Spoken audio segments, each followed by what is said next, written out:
What are you doing here? What? The sun flying from the moon? We're making offerings to the All-God, clearly. You too can seek his aid. That's if you got fitting offerings. He scorned ours, then cursed the old village. The All-God, you call him. First I've heard. Is some new deity? Nay, 'tis ancient, revered by our forefathers. They say it were like this. Roslav of Oriton came here to gather brushwood. And suddenly, for no reason, a bush burst into flame. Then, Roslav heard a voice from the ground, demanding offerings and obedience. We've been coming here since then, bearing gifts, in exchange for which the All-God watches over us, keeps us from evil. Plain to see that. So, what's wrong with your offerings? You needn't mock us, you can see right well we brought scraps. Before the war, I wouldn't give this such to me elms. But what can we do? Such are the times. And they're like to get worse. All-God said if he don't get a rafter of bacon and a barrel of beer at least, the rivers will fill up with frogs and locusts or some such will devour the harvest. I could intercede on your behalf with this All-God of yours. Got a feeling we'd come to an understanding. Well, I suppose it can't hurt to try. To speak with him, you have to stand before the altar and cry out, "All God, help a poor wretch in need." Who knows, he might just listen to a foreigner.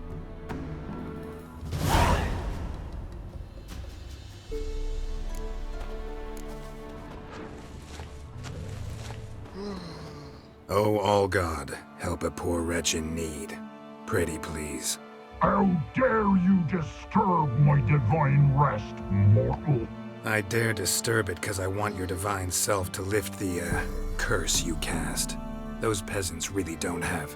They must bring worthy offerings or they shall face drought, driving hail, earthquakes, avalanches. I have spoken. Avalanches? Here? How would that work? No answer from the All-God. Fine. We can finish our conversation when I find him. Voice came from underground.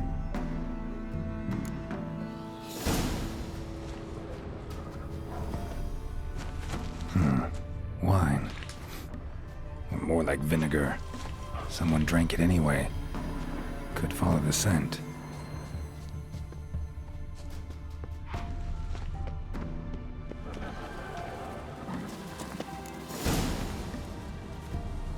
What? Who dares disturb my divine being? Geralt of Rivia. Pleasure. Expected the All-God to be corporeal in form, but never thought he'd be corpulent. Fattened up nicely at those peasants' expense. Expense? Expense? Not a word about the help I give in return. Blessings, absolutions, enlightened advice. Believe me, these folks need all of it. I'd watch over them still if they fulfilled their end. But lately they offer these pathetic scraps. That they steal from the mouths of their children, and to make matters worse, you cast a curse on them. And I'll not lift it till they bring me worthy offerings. I'm to settle for curds and whey? Not a chance. And you can tell them that.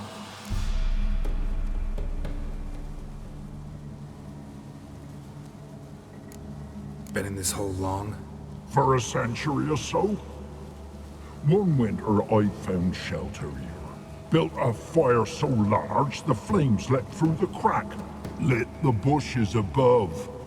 I coughed from the smoke, and suddenly heard a peasant.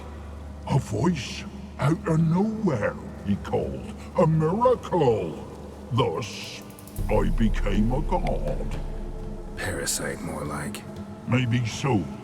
But what of Freya and Melitele then, Demanding prayers and offerings, given naught in return?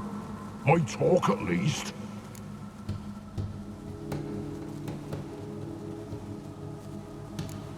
Listen here, lord ass. You're gonna be satisfied with what you get, or I'll feed you to the ravens. Plowing reformers. No, fine, fine. I'll sup more modestly. But just till the end of the war, not one day longer.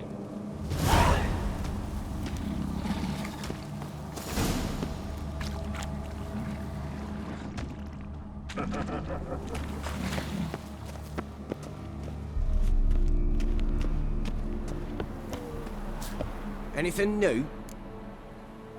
Talk to your old god, face to face. And will he show us mercy? He will. Promise to be pleased with whatever you bring. I told you! I told you the All God's merciful understanding. Thanks, Witcher. Oh, one last thing. Did you know there's a crypt beneath this hill? Might want to take a look sometime. Architecture's fascinating.